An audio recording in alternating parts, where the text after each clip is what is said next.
brutal evaluation I got, Oh my God.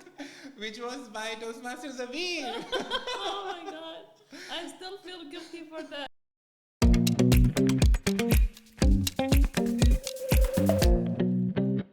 If I told you that discipline could be medicine, that applause could be therapy, and that friendship could heal the mind. Welcome to Welcome to.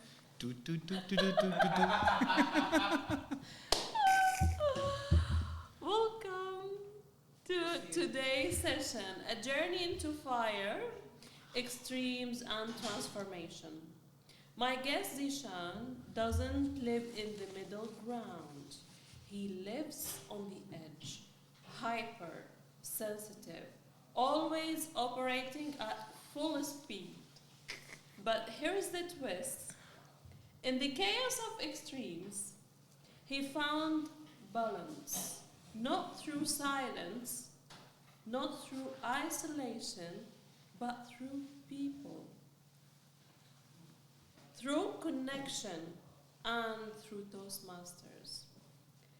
This isn't just a story about speeches, it's a story about survival, about how standing in front of strangers turning into finding a family, about how strict army upbringing turned into a mission of uplifting others. So, buckle up because today we are not just talking about communication, we are talking about communication as medicine. We are talking about competition as a fuel, discipline as a freedom, and friendships as an anchor. This is Zishan's story, and it might just change the way you look at your own. Welcome to the show, Zishan. Thank you so much. I'm so glad to be here. Thank you so much for the opportunity. Let's start with this. If your life right now could be captured in one single image, what would that image look like, Zishan? It would look like a man with probably 10 or 12 arms, where every arm is performing a different act, handling multiple things at the same time, but as far as his facial features are concerned, he does not look like he's in a chaos. He's enjoying every bit of it and thriving. Wow, that's very nice to put together. You grew up in a military household where discipline was non-negotiable. Looking back now, do you think discipline saved you or shaped you? And how did that help your journey in Toastmasters? As a member or as a president of Zain Toastmasters Club? As a matter of fact, discipline, I don't consider discipline as a cage. I think it's more like a scaffold when you're building a building, the support you require while you're building. It's something like that. And it has definitely shaped me into the person I am today. I don't like leaving things for the 11th hour. I like to be organized. I like to be well prepared in advance about stuff, which is why I enjoy the process. When actually something is about to happen, I am actually enjoying it instead of getting anxious about it. As for Toastmasters, definitely it has helped me as a member while I was preparing my speeches well in advance, and at the same time as I became the president, which brings with it some administrative tasks as well. I don't want to keep things, again, as I said earlier, for the 11th hour. I like to plan, prepare things in advance, and that's how I enjoy the process. I personally believe discipline is a fact that has been inculcated inside me since childhood, and maybe as a child I was not really happy about it back then, but now I know the benefits, that it has become my second nature now.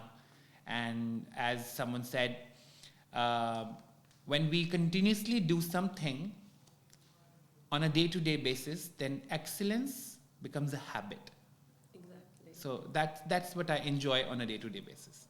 Very well said. But do you think that makes you safer when you plan ahead? Absolutely, absolutely. Even planning ahead, like I love journaling. Even planning ahead helps me, and the feeling when you complete something and you strike through is the best feeling ever. Yeah, I get a burden. A burden. You yes. dropped a burden. You dropped a burden, exactly. What would you tell your 10-year-old self if you could meet yourself today? If I would meet my 10-year-old self, I would tell them, I would tell him, don't stress out. You get this life just once. Enjoy every bit of it and just don't stress out. Everything that is going to happen is going to shape you into someone really meaningful and purposeful. So enjoy the process. We get life only once. Wow. Okay, sometimes firmness can build resilience. Other times it might leave scars. What's a belief you have carried over all these years, but recently changed, maybe through Toastmasters? You're absolutely right. Growing up, I always thought probably firmness is strength. But after I joined Toastmasters and while I was taking roles, while I was in a community, and when you get responsibility, now I personally believe firmness is not strength, it's flexibility. When you bend down, when you lend an ear to someone, when you listen, when you change the way how you operate, this I think now, flexibility is the strength, firmness is not. So I've just started to learn this and started to apply this in my life recently. Wow. Okay, for Zishan, what is the biggest challenge in maintaining deep human connection today?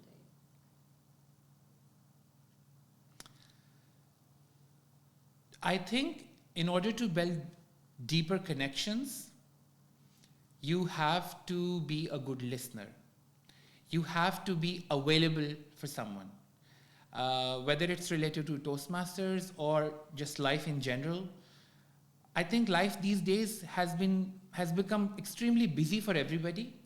People are getting distracted and detached very easily, maybe because of technology, maybe because of social media. When people are so indulged in Instagram and Snapchat, and probably they are getting into what we call FOMO, the fear of missing out. They have to click pictures every now and then, show them to the world every now and then, and they miss the essence, the actual essence in maybe an event, in a gathering, in a mutual connection. This is something I believe is slowly missing these days. But if you make yourself available to someone, to speak to them in person, an actual meeting, an actual conversation, this is what can actually build better connections. And I love doing that. I love to talk and I love making friends. I love to listen to them. I love sharing ideas. So it's actually helping me build better connections. Yeah, it is a very old style. At the same time, it's going to last forever. Last forever, absolutely. Okay. What keeps you disciplined when your emotions are unstable? You know that feeling when everything compiles on your head and you have already taken a role or you stick to a commitment in Toastmasters, let's say meeting or something like this. How would you face expressions would look like? Connected to those emotions or detached? When I'm feeling any of those emotions, definitely my face tells everything. I think I'm very transparent in that. But how do I manage that? We study something in therapy which says the first step towards betterment is awareness. So whenever you're going through something, there's a span of time when you're actually not aware of what you're going through. But the moment I become aware of there's something disturbing me, maybe it's giving me anxiety, maybe I'm stressed, maybe I'm about to panic or something, I take this little activity, which I would like to share with our viewers as well. It's something called 4-second breathing. You breathe in slowly for 4 seconds. It's not like a quick breathe in, not like this. Slow and long for 4 seconds. Then you keep it inside for 4 seconds. Then you exhale slowly for 4 seconds. And you do this 3 or 4 or 5 times. When we are in an agitated state, disturbed, panic state, we're not breathing right. Maybe we have short breaths. But when we do this 4-second breathing thing, 4 seconds inhale, 4 seconds keeping it inside, then 4 seconds exhale, and we do it 5-6 times, that's when you instantly calm down. Instantly. How about you practice this with me? Breathe in. Should I close my eyes? Yeah, you can. I'll tap on the table for 4 seconds. Breathe in. Keep it inside. And exhale. It somehow slows you down. You're probably running inside, doing something. Already there. Wow, brilliant. Yeah. It actually helps me before the meetings as well when I'm taking multiple roles as well. Okay, what do you think about this technique that I heard once? That anything you are worrying about, you can just postpone. Okay, I'm not gonna worry about anything now. I will do it after 2 hours from now. Now I have another commitment. I will do it after 2 hours. And when this time comes, like 2 hours later, your feeling gonna be totally different. Absolutely. You're absolutely right.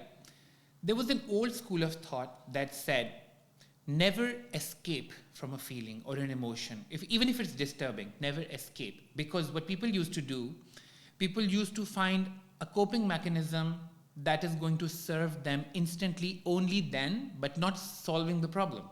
For example, for a lot of people, a coping mechanism is to sleep. Sometimes people feel very sleepy when they are disturbed. Sometimes when they don't feel sleepy, they take pills and they want to sleep to avoid something, to escape. So for some people, a coping mechanism is eating, overeating. For some people, it's going out shopping. Of course, they're all good stuff. You love to eat, enjoy eating, but not as a coping mechanism. You love to shop, just don't spend all your money just because you're disturbed about something. So there was an old school of thought that said, escaping is not a solution. But this new school of thought said, you can escape, you're allowed to escape as long as you promise yourself to get back to this emotion and think about it. So just as you said, as long as you postpone thinking about something or trying to figure something out later, maybe after 2 hours or maybe after 2 days, it's absolutely allowed, it's absolutely healthy, and definitely you will be in a different state of mind to process that emotion later. I envy those people who can sleep after this. You have described yourself as operating in extremes. Sensitive, hyper, emotional. Is it a grace or disgrace? You as a Toastmasters in role taking, how is it reflective? How is it shown along with your path? The pathway I'm currently following is dynamic leadership. It is something that was very close to me when I went through all the pathways that were offered to us. And this is something I wanted to build on, something that I wanted to polish my skills for. And when we talk about operating at extremes, yes, when you're operating at extremes, it brings with it a lot of energy, a lot of motivation, even enough energy that you can inculcate this energy to people around you as well. But with it, it's contagious. But at the same time, since everything has pros and cons, this also brings some expectations from others. The expectation to reciprocate. When you're doing something for people, you want something in return. It could be something totally related to them, their rewards, their progress, their growth. Because in Toastmasters, we say we rise by uplifting others. So when I'm investing my time and energy and efforts on someone's growth, when they achieve their growth, I'll feel satisfied. I'll feel like I've accomplished something. That is the best part. But when you come across people who do not match your energy level, of course we learn how to operate like that as well. But that is something a little disturbing when people don't really get what you're doing for them, what you're doing to motivate them, what you're doing is for their benefit, for their progress, for their growth, and they don't understand, or maybe they take a little longer to understand this. So that is a little disturbing. But as I said, my pathway is dynamic leadership, and leadership is not only about leadership is not only about operating with always like-minded people. You will come across in life, whether it be Toastmasters or personal life or professional life, you'll be dealing with people who are not like-minded. And that's the beauty of leadership, where you learn how to deal with people with different personality traits. Various personalities. Absolutely. It's the hardest role of leadership, leading others, leading people, leading a human being. So, and by the way, you said about extremes and these hyperness or something like this, and you choose dynamic as well. Yeah. So it is like turbo something. Absolutely, because as I mentioned a little while ago, the first step towards progress is awareness. Exactly. If you are aware of something that you lack and you're ready to work on it, that's, I think, the best feeling ever. Because if you've just put your mind to something today, you will eventually reach there someday. That's perfectly. That comes to my next question actually. Should members of Toastmasters comply with their paths to what it suits them, or should they challenge themselves with the contrasts? That's a very interesting question. I think everybody has some talent inside them. Based on their personality trait, whatever talent they have out of the offered pathways, I think people should first build on their strengths. If someone thinks he or she is good at presentation, they should follow presentation mastery to first build on that strength, and that will actually help them enjoy the entire pathway. Doing something that they actually do, that will help them enjoy the entire pathway and to learn through the process. And once they complete it, then maybe they can try something contrasting. I personally believe out of the offered pathways, engaging humor is like so not me. I don't think I can do that, but probably after I complete my first pathway, maybe I try something like that. Maybe you can collect feedback from other people. You don't know. You just said we are not aware about a lot of traits, and we are still learning. I think when I'm having one-to-one conversations, I feel I am a little funny, but I don't see myself as a stand-up comedian. Like standing in front of people and making them laugh is, I don't think so. It's not my thing. It's a challenge, but it's a challenge. Naturally in you. Okay, if you say so. And by the way, it's true 100% what you just said. First, when I chose my path as a presentation mastery, I went with something that looks like me first. I just wanted to explore, am I on the right path, on the right direction first? I should fill in the gaps, let's say. Maybe in my next path, I will search for something contrasting. Yeah, I have to. Challenging myself. Absolutely. Do you believe people are growing from pain or joy? There are no two views about it. Whenever we find joy, we celebrate, we enjoy. But there are rare chances that you find lessons behind joy. So I personally think there are lessons always behind pain. Once you fail, you now know something that you don't need to do, that you don't want in life, that you don't want to repeat. So whenever you fail, you learn something. Of course, in that very particular instant, you are disheartened or demotivated or sad, maybe aggressive. But actually, wherever there is pain, it is going to teach you a lesson. Do you have a story or something to tell about this? I have lots of stories. I don't know which one to share here, but let's take this example. I'm basically from Pakistan. I got this job and I moved here in 2022. It's been 3 years now. I had traveled a few countries before, but traveling for fun and moving to another country, to another culture, is totally different. So I was not traveling here for fun or leisure. I was moving here. So the first month, I was really busy exploring restaurants and different cuisines and malls and cinemas. Not just the first month, I think the first 4 or 5 months. I was busy exploring Baghdad. And then there was some reality checks. This is not a holiday. I'm here for good, and I didn't move here with family. I live here by myself. So I sort of felt the vacuum that I don't have a family here. I don't have friends. I didn't have as many friends then as I have now, alhamdulillah. But there was that reality check, and I just realized why I was on the roads all the time, because I didn't want to sit inside a room. And I was, alhamdulillah, earning well, but spending every bit of it just to keep myself busy and not to think about that I'm alone.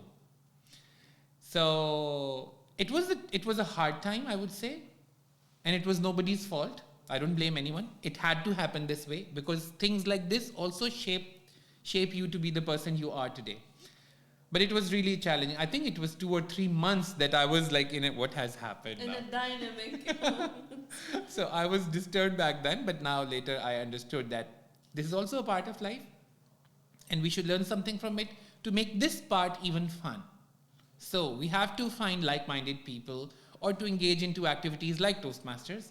So to be productive instead of getting into drugs or something, you have to be productive. You prove that you are in extremes.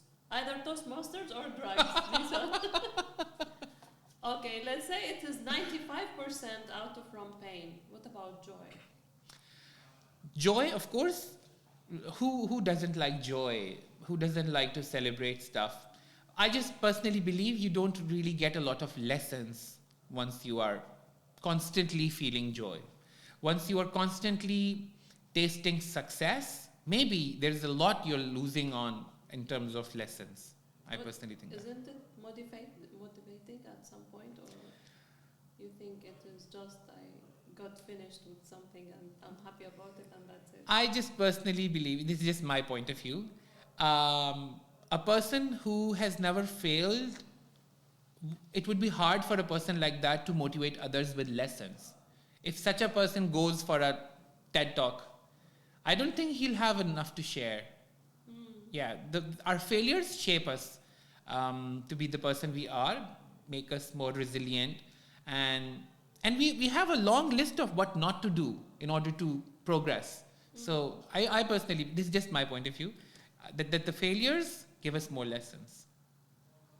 I have the best question actually, Okay. very dear to my heart, and I want you to answer honestly, wholeheartedly. From 1 to 10 scale, Zishan, as 1 is the least and 10 is the maximum scale you can reach, how would you accept criticism, negative feedback, and why? It depends who I'm getting this from. Oh my God. When we're talking about Toastmasters for that matter, if a person is new, maybe he has just attended 1 or 2 meetings, or maybe delivering their first ever speech, they are expecting motivation. And if the evaluator for that matter, who is providing feedback, is not very considerate or compassionate, they might just pull someone's leg, which could be extremely demotivating. This has happened to me in the past as well, as I joined Toastmasters, and other than Toastmasters, just generally in life as well. If someone I consider a really close friend, even if they criticize me 100%, I wouldn't take it to heart, because I know they are my well-wishers. They want my progress. They are happy in my growth. In my success, they will cheer me up as well. But this is when I said it matters who said it to you.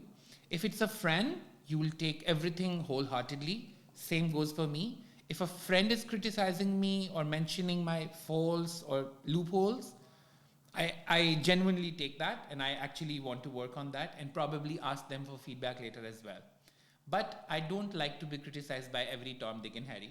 So I don't enjoy that, and I'm very vocal about it, and people get to know when I'm not happy.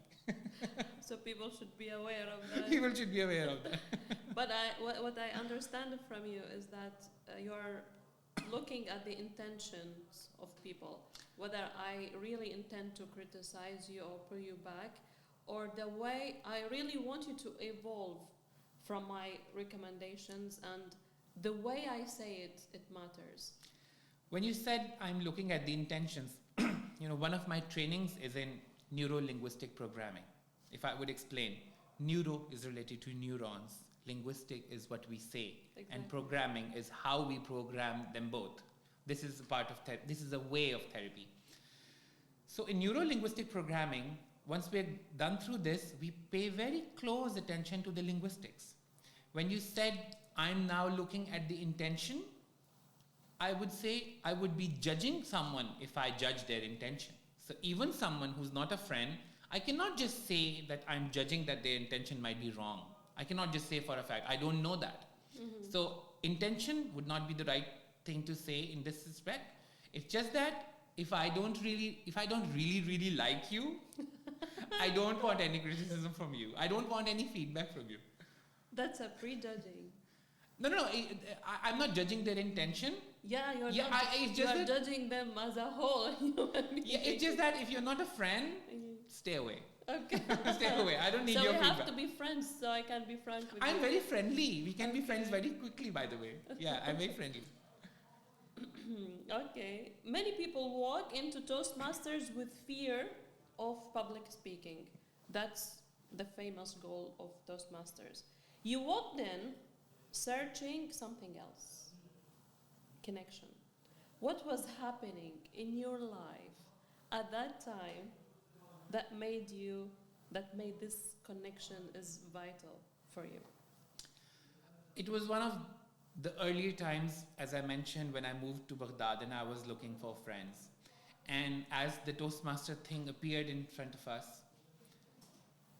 since ours is the only corporate club, I got to know, I had known about Toastmasters from earlier as well, because we had a lot of Toastmaster clubs in Pakistan as well, but I never got a chance to join them. But as it was offered here, I just got to know that work-wise, I might get to know a few people from other departments. But if I get into Toastmasters, I'll instantly make so many new friends from so many different departments. And this isn't just about our own club, being the corporate club. As I entered into the Toastmaster community, I started attending meetings at other clubs in Baghdad as well. Then I also got an opportunity to attend other meetings online from outside Baghdad as well, and some meetings outside Iraq as well, across the border. So this helped me build really better connections across borders. Now I have so many friends in the Toastmaster community. And it was just because how it all started, it was just because of the feeling of isolation that I didn't really like. Since I always like to have conversations with somebody, I need someone to talk to every time, all the time. So just for that fact, I don't want to sit alone in my room and speak to the walls. So I wanted a community, and I wanted this community to grow as soon as possible. So that's how and why I entered Toastmasters. That's great. But let me ask you a question that is somehow personal. At any point of your life, did you start recording voice messages to yourself? To myself, no. But to people, yes. The longest voice message in my history has been 49 minutes and 50 seconds. It should have been a call instead, but I don't know. While starting the recording, I wasn't sure how long it is going to be. But generally on a day-to-day basis, I'm sending voice messages like 15 to 20 minutes long. There are so many of these every single day. What was that message? About 49 minutes? Yeah. Was it good news, bad news? It was clearing a misunderstanding with a friend. So the message ended on a very nice note, okay, but it started on a very hyper note. Which language? Urdu. Urdu, the Pakistani language. Great. Do you think Toastmasters for you has been less about learning to speak and more about finding community that listens? or you just ended up with changing your mind and just following your learning path? Is it supports the goal that you entered, or you changed your mind after and you really want to learn and these things? Of course, as we progress on our pathway, every upcoming project is asking us to do a certain thing, a certain kind of speech. Not every speech is easy. For some speeches, for some projects, you really have to think a lot, plan way ahead of time. And once you write your speech, once you practice it, you make a lot of changes. That's actually learning. But my initial goal is still intact, very much intact, to connect with people, to express. I don't think, because a lot of people think when they're sitting, it's comfortable. But when they stand in front of the audience, they start to get nervous or they start shivering or something. It happens, I personally believe, it happens because they don't consider this community as friends, as their own Toastmasters family. Because in your family, if you just stand up in your living room and start talking about something, you won't feel nervous. So when you consider everybody as your own, that's the time when you actually focus on expressing your idea, which is the essence of Toastmaster. Bring whatever comes to your mind and share it with the community. That is the beauty. And I live by it. I enjoy doing that. I love experimenting in this way. And because my intention is to share my ideas and my thoughts with my community. So of course it brings learning as well, but my foremost aim is to connect. In that way, I understand that you have to relate to the audience first. Yeah. What about 400 audience? Well, if I ever get a chance to speak in front of 400 people, there will definitely be a theme, or Let me help you. Dim the lights on the audience and put the focus on me, and that's it. I will not see anybody. That is not a problem, by the way. Having so many people look at you has never been a problem for me. Even when I was a child, I was never shy. I was the opposite. I was the attention seeker. Nobody should look at nobody else. Everybody should look at me. Wow. I should be the center of attention, even in school, even on Parents' Day, even in different events at school, even when I was in class 3 or 4 or 7. I was the one actually fighting with the teachers. I want that role. And Till now? sometimes. I was the one actually fighting with the teacher. I want that role. And she would tell me, you were in class 3. We don't give this role to people who are 3. And then what I would do, I don't know if it's the right thing to say or not, but I would actually get myself into 3, 4, 5, 6 things. Yeah. And they're happy about it. And then I ask them, I want that role. And then they say, you can't have that role because you're not old enough. And then I would say, the day of the event, I will take a leave. I will not come. And the 4, 5, 6 things that I'm already in will suffer. Oh my God. And that's how I used to get the role I wanted. I've been doing this all my life.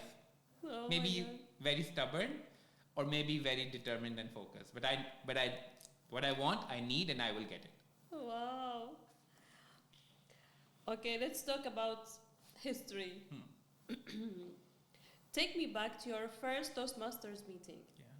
Did you feel instantly that this was the right place of belonging, or it took some time to realize so? On which role or meeting that made this the whole turning point for you? So that's a very interesting question. The first meeting that I attended for Toastmasters was also the first meeting of our club. And everybody in the club was new. It was a new experience for everybody. And I had volunteered for a speaker role that day. What I didn't like that day was the brutal evaluation I got, which was by Toastmasters Avir. Oh my God. I still feel guilty for that. But of course, and it did hit me, honestly. But with time, as I was learning how to be a better speaker, I understand everybody was learning how to be a better evaluator as well. We used the sandwich approach, but we learned it later. Of course, we didn't know on the first day, the first meeting. But one thing I was very sure of, as I stood in front of a lot of people, maybe 20 or 25 people, expressing my idea or maybe presenting my icebreaker speech, I loved the idea of introducing myself and expecting that these 20 people are going to be my friends in a week. So this was my intention. That's the first shock. Yeah, absolutely. I thought you were listening. That's why. You should thank God for it. Okay. You have said that being surrounded by friends calms you. Can you describe a moment where connection literally saved your mental health? Yes, absolutely. There has been so many times. I think when someone lends you an ear, they are making themselves available for whatever you have to dump on them whenever you're disturbed. So I do that a lot, and I have two constants in my life. One is my wife, and one is my childhood friend. His name is Zishan as well. He lives in Dubai. Wow. He lives in Dubai. He's also from Dubai version and Iraq version. Dubai version. Pakistan Yeah. version. So yeah. everything that is disturbing, if it ever disturbs me, I tell them both, and I get their feedback or opinion or advice. So, and I think just sharing your pain, even without getting a solution, Yeah, manages half of the problem. it's releasing anyway. It's releasing anyway. So they have, and I'm like, I want 100,000 friends in my world, in my life as well. But the one who I believe is my constant since my childhood, he or my wife, they both are going to be constants throughout my life.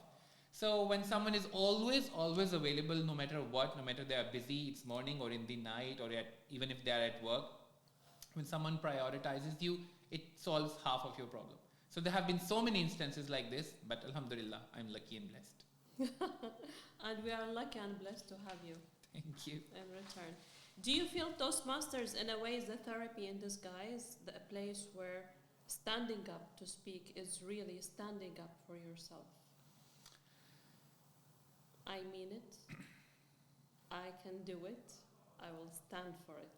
Absolutely, absolutely. It wasn't the same when I started, but as we get a little mature in our Toastmasters journey, that's how we believe that this community is ours. We are a vital part of it. We're not just here as audience. We are a vital part of it. I bring with me some positivity, some encouragement. There is something that I can give to this community, and it is my job, and I enjoy it at the same time. I don't take it as a job. I enjoy doing all of this. But when I do this, I feel accomplished, and as I feel accomplished, I'm thriving. So of course, being a part of this community, in the beginning, my mindset was not like this. It was more like, okay, we have to prepare and deliver speeches, and then prepare the next one, and then deliver, and then prepare 15, and then deliver and complete your path, and that's it. But the community building part came way later, maybe once I had already delivered 6, 7, 8 speeches, or maybe once I had already attended 20 or 30 meetings. That is when my mindset changed, that this is something way more than just delivering speeches. So bringing your idea, sharing it with people, it always strengthens the bond to one level higher. After every meeting, I personally believe our bond has strengthened a little more, a little further. And that's how communication with them becomes easy. Sharing your ideas or thoughts become easy. Not every project we do or not every speech that we deliver is funny. Sometimes it's very thought-provoking. Sometimes you have gone through something really sensitive and you want to share it. But it actually very liberating when you share your idea with people and they receive it the way you want them to receive. That's the therapy in disguise. That's the therapy in disguise, absolutely. Attending Toastmaster meetings is therapy, period. That's very nice. Okay, from where did you get your ideas about the speeches and table topics, these things? It requires, as I understood in your pathway, it requires a lot of speeches. Yes. This fountain of ideas, from where you are getting it from? I'm 40 years old. I have 40,000 events that have passed in my life. So sometimes when I go through the next project, I don't prepare or plan my speech instantly. I sleep over it. And maybe sometimes in 2 or 3 days, I think of something and then I get the idea how to write my speech. Whenever I look at the project, what it requires out of me, I just don't start writing instantly. I just keep it in my mind and then wait for 2 or 3 days. something comes up, something pops up from childhood, from current times. But I take my time to think about what I'm going to talk about. And you find the link between the purpose of your speech? Yes, absolutely. Yes, I do. I just don't make haste in writing something there and then, because it might be fake. It might not come from within. So for something to come from within, I think for me, I operate like this. I have to sleep over it for 2 or 3 days, and then something pops up that my idea connects with the project requirement. When you say you are sleeping on it, I thought something like marinate the meat or the chicken or something. Yes, I'm marinating my brain, and then after 3 days it's marinated and it's delicious. And then from my experience, I put like 2 to 3 ideas, and then I find the link after. How should I link between the purpose, on the theme, on everything, the word of the day, these things? It has to be linked. So I put like possibilities of speeches first, and then I start filtering it. That's brilliant. That's way more mature and way more ahead than my idea. I have less stories than yours, Vishal. I don't have a reflection of myself in Dubai already. This is again one of the key aspects of Toastmasters, where you get to learn from one another as well. I have to learn this from you even after this podcast. I learned this from you, how to get multiple ideas and then to shortlist and stuff. Yeah, it has to be that way. What advice would you give to someone who's isolated, struggling with self-doubt? I'm not good enough. I will not make it. I will, and these negative thoughts, and doesn't know that a community like Toastmasters even exists. How would you reach that person, and how would you market Toastmasters to him? Definitely, when people have this negative thinking, or I would say overthinking, I'm not good at it, I cannot be better at it, I'm not made for this, all of these negative kind of thoughts, they come easily, and they don't go easily unless they get into therapy.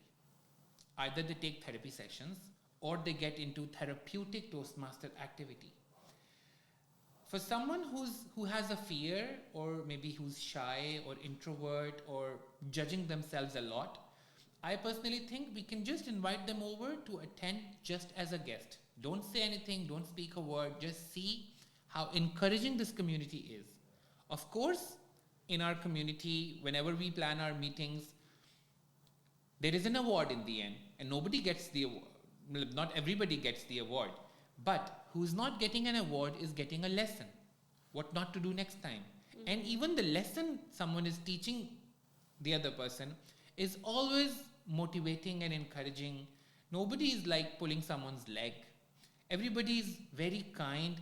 And that's how, when people actually experience something like this in front of their eyes, even when they're not a part of it, they're just attending as a guest, that's how they know that Toastmaster is a kind community. People are encouraging each other and uplifting one another, and then motivating them to be the better version of themselves.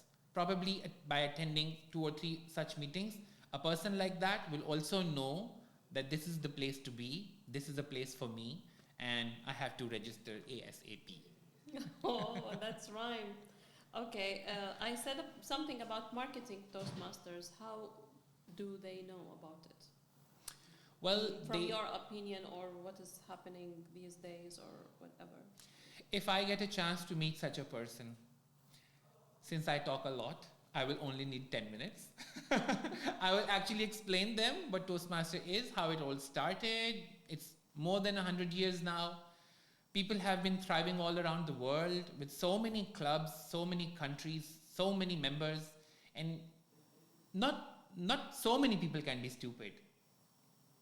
So people around the world are getting into it so much these days that someone who's not a part of it now is actually lacking something. Exactly. And they don't really know about it yet. So if I get a chance, I'll definitely market it in a way. It's not for the club or the Toastmasters International. It's for you. It's for you. If you are lacking something, if you don't attend today, you will continue to lack. If you join today, exactly, you will reach somewhere in a year and you will be very, very proud of yourself. That's the connection. When I lack something, I relate.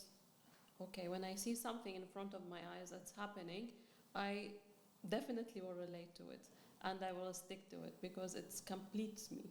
Absolutely, absolutely. If connection is your medicine, it is your medicine. What part of your soul now is healing?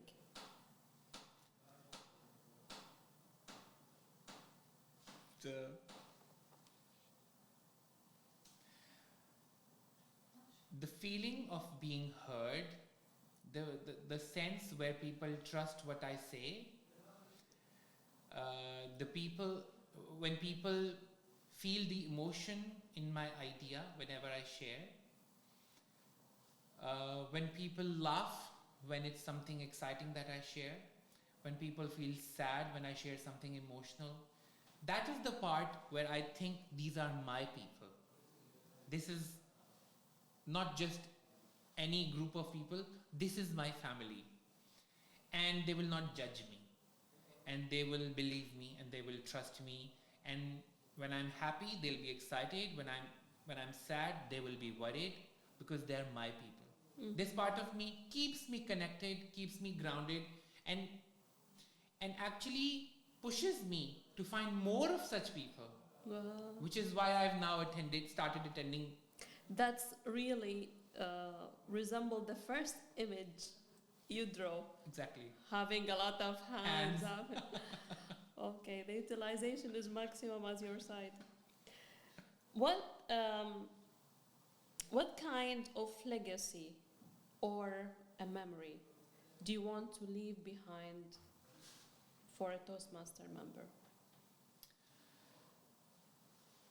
If I'm not here in Iraq, God forbid, or if I'm not, well, I just said not here in Iraq, not in the world.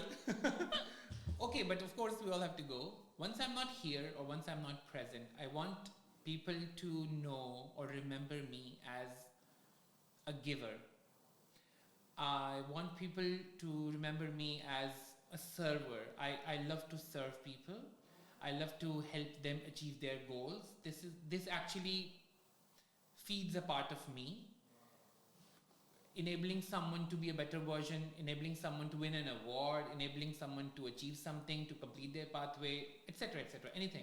So I want to be remembered as someone really supportive and enthusiastic, and maybe if I would be really happy if someone would remember me as someone with contagious energy. I like to do that. I like to inculcate this energy and positivity in people by telling them, you are absolutely wonderful, just bring this idea and share it with the rest. So I want people to notice this, and inshallah they will. Inshallah, you remind me of a cure that should be spread in every community. What about as a Toastmaster member? As a Toastmaster member, what legacy or memory that you want to leave with? Just as a member and not as an authority, as a president role or something. Just as a member, I would like people to remember the kind of ideas I bring.